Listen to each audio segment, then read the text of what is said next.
Welcome to Fairy Tales 1. I'm so glad you're here. Hello, little explorers of wonder. Are you ready for a brand new adventure? Settle and get cozy, because the story I have for you today is called Lyra and the Whispering Willows. Once upon a time, in a village nestled beside a shimmering sapphire lake, lived a young girl named Lyra. Lyra wasn't like the other children. While they chased butterflies and built forts of fallen branches, Lyra found her joy in quieter things. She loved to sit by the lake watching the water ripple and dance, or to wander into the ancient forest listening to the rustling leaves.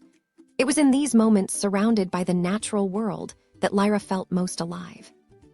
Lyra had a secret she only discovered one breezy afternoon. She was playing by the lake, feeling a little sad because her friends were busy with other games. She sighed a little puff of air, and as she did, a gentle gust of wind seemed to swirl around her, lifting a handful of fallen petals and carrying them in a playful circle. Lyra giggled, thinking it was just a coincidence, but then she felt a strange tingling in her fingertips. She held out her hand, imagining the wind lifting the petals again. And it did. The wind obediently swirled the petals around her hand like a delicate, fragrant glove. From that day on, Lyra began to experiment. She discovered she could coax the lake water to form tiny, shimmering fountains with a mere thought. She could persuade the wilting flowers in her mother's garden to perk up and bloom with a gentle whisper. She could even make the sunlight dappled through the leaves dance in intricate patterns on the forest floor. Lyra could in a way speak to the elements. She could whisper to the wind, hum to the water, sing to the earth, and even gently coax the fireflies to glow brighter in the twilight. Her village, however, was facing a problem. The sapphire lake, the lifeblood of their community, was slowly shrinking. The summer had been unusually dry, and the rains had been scarce. The villagers worried. Their crops were beginning to droop, and the fish in the lake were becoming fewer and fewer. The elders consulted ancient scrolls, the farmers prayed to the sky, but nothing seemed to help. Lyra watched her village's growing despair with a heavy heart. She knew her secret gift might be the answer, but she was also afraid. What if she wasn't strong enough? What if she made things worse? The thought of controlling such powerful forces was both exhilarating and terrifying. One evening, as the sun dipped below the horizon, painting the sky in hues of orange and purple, Lyra sat by the almost empty lake. She saw her father, a usually jovial man, staring out at the parched land with a worried frown. She heard her mother sigh as she rationed the dwindling water supply. Lyra knew she couldn't stand by any longer. Taking a deep breath, she walked to the edge of the lake. She closed her eyes, picturing the lake as it once was, vast, deep, and teeming with life. She reached out with her mind, feeling the cool, almost forgotten coolness of the water. She began to hum a low, resonant tune that seemed to echo the murmurs of the deep earth. She whispered to the clouds, not with words, but with feelings of longing, of thirst, of a desperate need for rain. At first, nothing happened. The air remained still, the stars blinked impassively in the sky. Lyra's heart began to sink, but she didn't give up.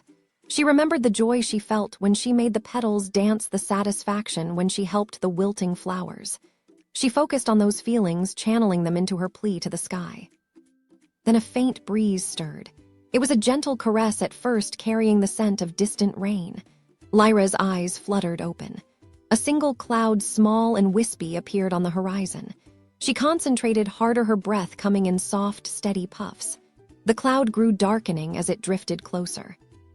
The villagers, drawn by the unusual quiet and the single cloud, emerged from their homes.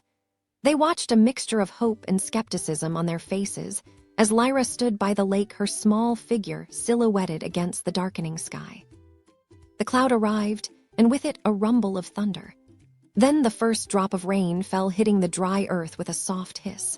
And then another and another, until the sky opened up in a magnificent downpour.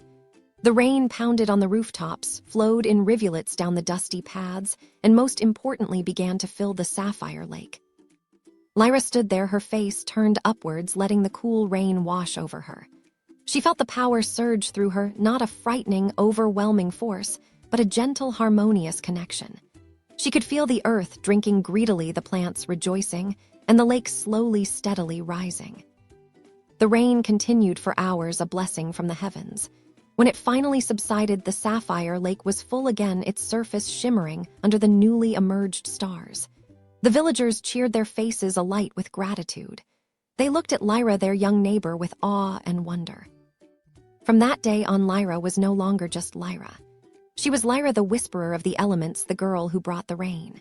The villagers learned to trust her gift, and Lyra learned to use it wisely. She helped the farmers ensure their crops were always well watered. She calmed the stormy winds when they threatened the fishing boats, and she even coaxed the sun to shine just right on the village's most important festivals. Lyra never boasted about her abilities. She remained the same gentle, kind girl who loved nature. She understood that her gift wasn't about control, but about balance, about listening, and about working with the world around her. She often spent her afternoons by the whispering willows, the ancient trees that lined the lake, their long, graceful branches seeming to bow in greeting. She would tell them stories, and they in turn would rustle their leaves as if sharing their own ancient secrets. One day, an old hermit who lived high in the mountains and was said to be as old as the oldest trees visited Lyra's village.